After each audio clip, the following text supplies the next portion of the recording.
Hey, what's up everybody? Naalala niyo yung kalapate natin na bago lang. At yung last update ko sa inyo, may egg na sila nun. Ngayon ay saktong pang 18 days at check natin yung mga eggs.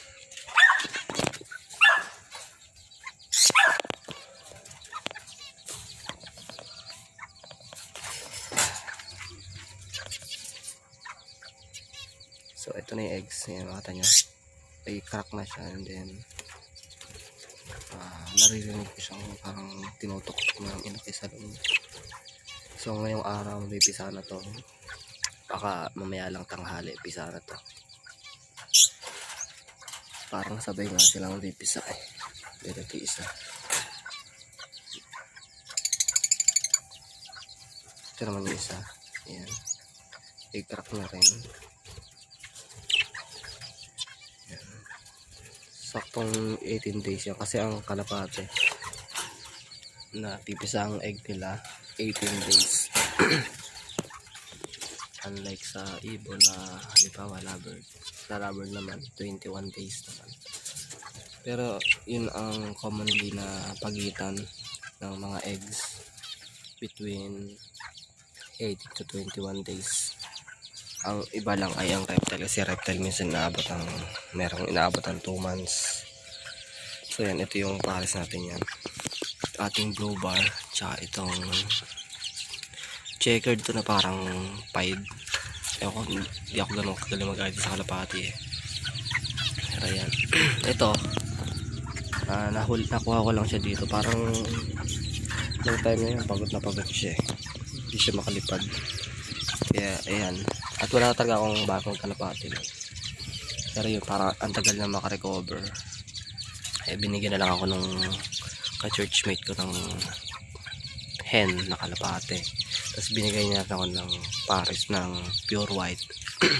So ayan, mamaya i-update ko ulit mga tanghali kung pisa na yung egg nila. Kaya pag pinapakinggan ko kasi yung egg, pag nalapit sa tenga ko, parang tinutok-tok na nung inaki sa loob eh. May tumutunog na ganun. Ayan. At sana mapalaki na natin. Hindi ko parang kasi sila mapakawalan kasi baka hindi na bumalik. Mapakawalan ko sila pag may sisiw na, para malaman natin kung batcher na. At yung mga sisiw, papali-pali pa rin lang natin yan kasi mahilig naman akong maggala-gala. Yan, maisama yung mga inakay. Mga pala si Mr. Murphy.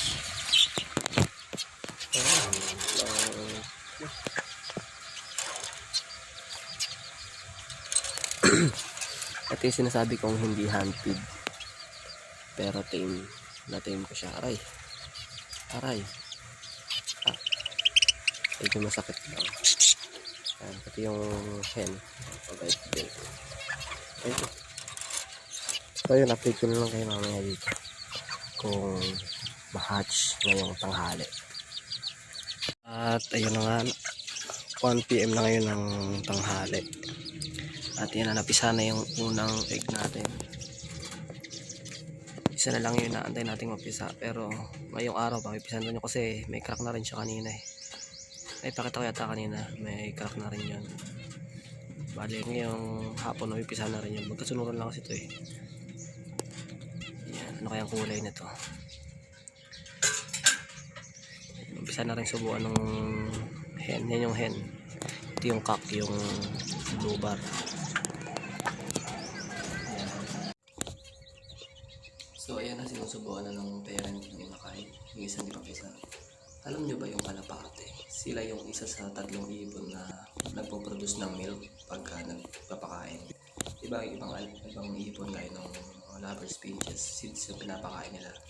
Pero yung kalapate, bukod sa pellet na pinapakain nila, nagpo-produce sila ng milk na binibigay na sa kanilang sisiw para mas lumaki ito ng malusog.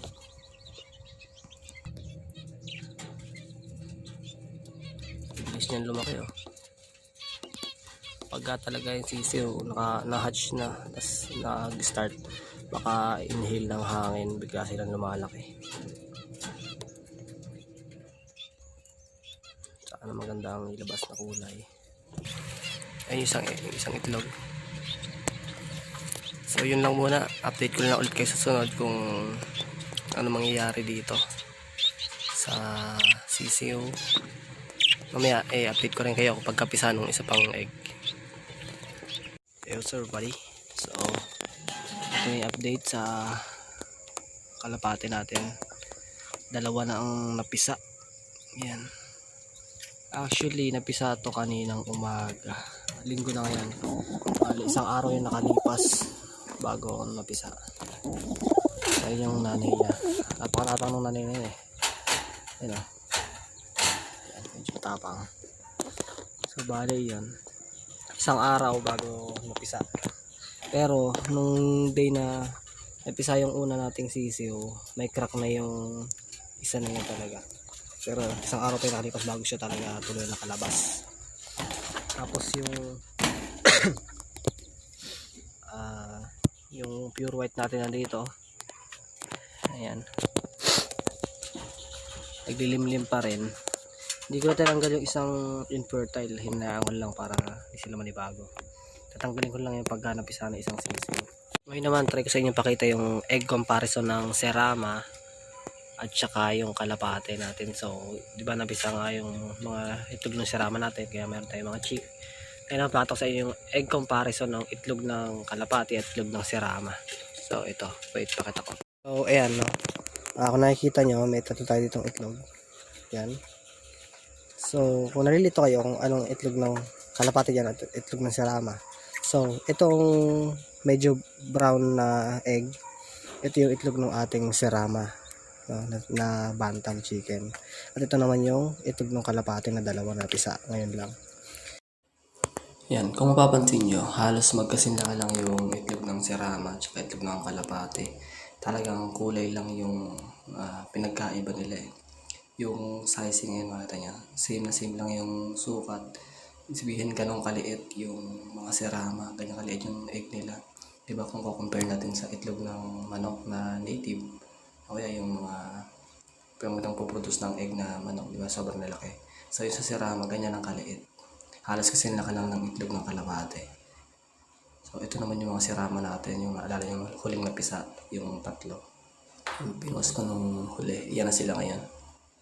So yeah, kung naalala nyo yung huli nating na-hatch, yung tatlo, yung isa ay cream. Ito na yung dalawang sisiw, no? At gaya nga nasabi ko, yung isang sisiw natin na kapatid nila, yung huling napisa, namatay kasi parang may deformality siya sa paa. Isang paa niya parang nakadikit sa katawan niya. Tapos yun, nag-start yung sugat, tapos parang na-infect hanggang ayun. Pero mabot naman siya ng 1 linggo rin. Pero yun yung natitira nating sisiw, yan, malaki na sila. Tinutubuan na sila ng pakpak. Parang 2 weeks na yata to, pagkakatanda ko. 2 weeks or 1 week mahigit. Kasi ako may bilang ng ano nga pala, no, nagpapakain kasi ako ng mga daga ko. Ayan, pinapakain ko beef teriyaki na dog food, yung same din ang pagkain ng aso. Share ko lang sa inyo yung nangyari ngayon kasi galing ako dun sa girlfriend ko. Pag uwi ko, magpapakain ako ng alaga. At yan, habang nagpapakain ako ng alaga, nakita ko isa kong kulungan dito ng mais na may nangyari na naman kakaiba. So ito pakita ko sa inyo. Ito yung mga iba kong breeder, no. At yung isang pasaway na mais, tingnan nyo naman. Ayan, ilabas niya yung ulo niya dyan sa yan. Meron kasi yung ventilation dyan na dati nalagyan ko ng painuman. Ayan, nilusot niya yung ulo niya. Ang problema ngayon, hindi ko siya matanggal. So ayun ko kung matatry ko pa siya matanggal. Pero kung hindi na, Yura, so hindi ko na siya matanggal, baka yun, sacrifice ko na siguro. Female pa naman, pakain ko lang doon sa alaga ko na ball python. Share ko din sa inyo yung isa ko ditong breeder. Paano ba ako mag-breed dito, no? So ito, pansinin nyo ito. So ayan, pansin nyo, hindi ko yan tinatakpan, pero hindi siya umaalis. Legit, hindi siya talaga umaalis. Ang gawain lang niya minsan, ayan, lalabas siya. Yan, pag gala-gala siya dyan sa taas, mababa. Pero at the end of the day, mabalik din siya dyan sa mga anak niya. Yun ang maganda sa kanila kasi para silang mga dagang bahay din na, di ba, naghahanap sila ng longga, yan. Same din dito sa mga rats ko na to. Doon nga nangyari yung sa ko na dati na yung dalawang breeder ko na rats ay pinatay yung napakarami kong mga mice. Ayan, pansinin nyo to. Ayan. Lagi silang lumalabas. Tingnan mo to. Ang anak na to, 5. 5 ang anak niya. Ito yung isa. Ayan, nakita nyo. Mapasok. Liit eh. Pero yung ibang anak niya, nandito na. At yung iba nandun. So yan, ang maganda sa kanila, kahit hindi nila anak yan, halimbawa yan, pumasok siya dito, andito iba niya kapatid eh, hindi nila pinapatayan, mga mais, ngayon sila. Kaya pwede silang i-colony breeding. Yan. Andito yung, ilan ba to? Kasi ang anak lang nito, 3 lang eh. Bale, yung 2 nandito. Tapos, pansinin nyo to. Wait lang, kita ba? Dito, may isa yun. Ito, malaki na to, isa na to, malaki na. Tapos iiwanan, sabihin hindi niya anak yan. Pero nakikikain siya dyan, nakikidede. Ayan o, kapasok na isa. Nakikiinom. So yan. Nahiyaan ko lang silang ganyan pag-alagala.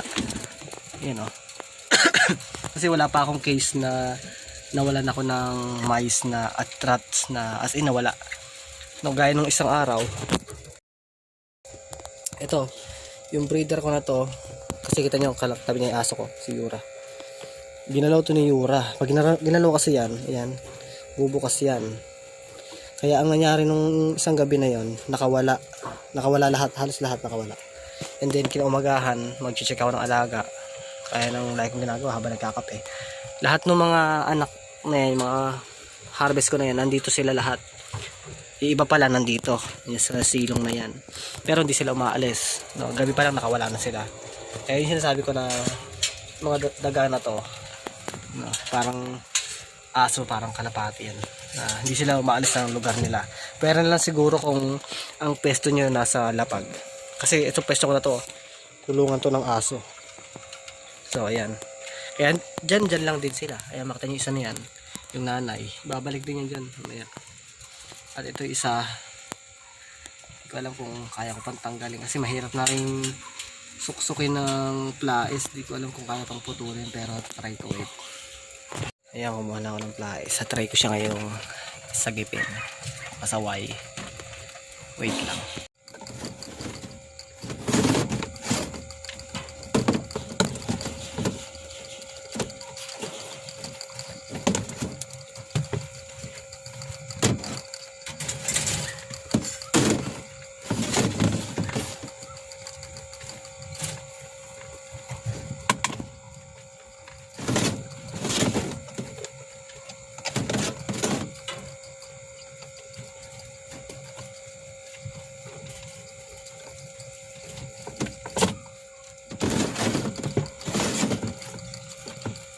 So ayan, nakat ko na yung taas. Try natin tanggalin.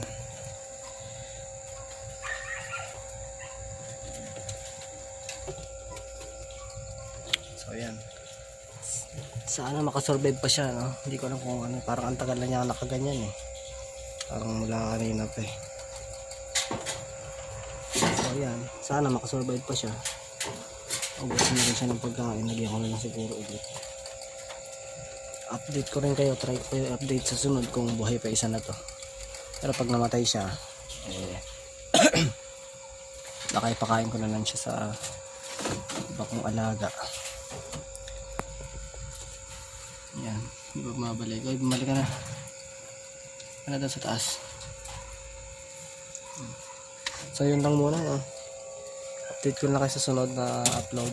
May pang-upload na rin ako na 4 pa, ay 3 pa yung pang-upload ko. Update ko na din kayo. Sana pa support ulit ng page natin. Maraming salamat sa panonood.